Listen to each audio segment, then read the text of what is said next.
Finally 15 থেকে 20 দিন পর মাছ রান্না করলাম।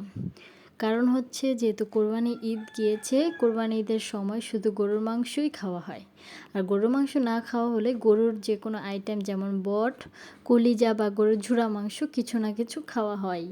ঈদের 1 সপ্তাহ পর থেকে আমার শ্বশুর ভালো মাছ খুঁজছিল, কিন্তু ভালো কোনো মাছই পাচ্ছিল না।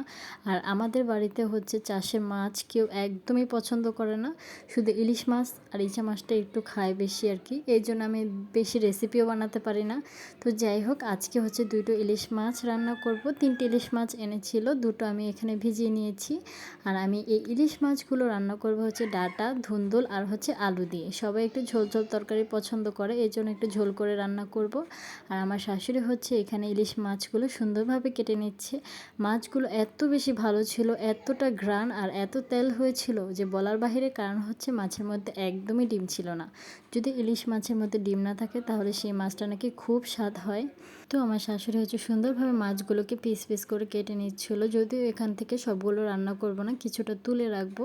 আর একটা বড় সমস্যা কি জানেন, সবাই হচ্ছে কুলের মাছগুলো খেতে পছন্দ করে আর গাদার মাছগুলো কেউই খায় না। এই জন্য সবসময় মাছগুলোকে 2 টুকরা করে দেওয়া হয়।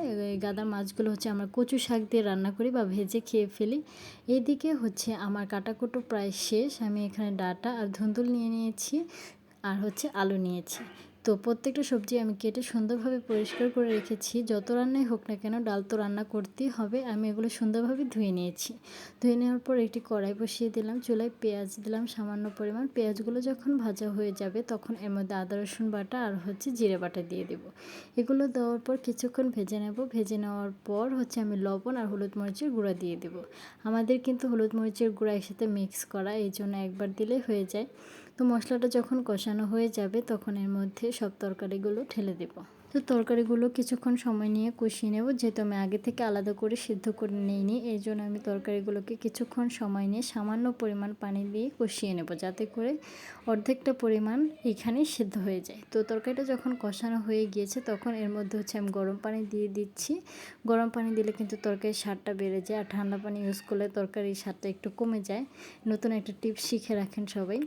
তো তরকারিটা যখন বলক চলে আসবে তখন এর মধ্যে হচ্ছে মাছগুলো দিয়ে দেব। ইলিশ মাছটা বেশি নাড়াচাড়া করা যায় না, কারণ হচ্ছে ভেঙে যাওয়ার সম্ভাবনা থাকে।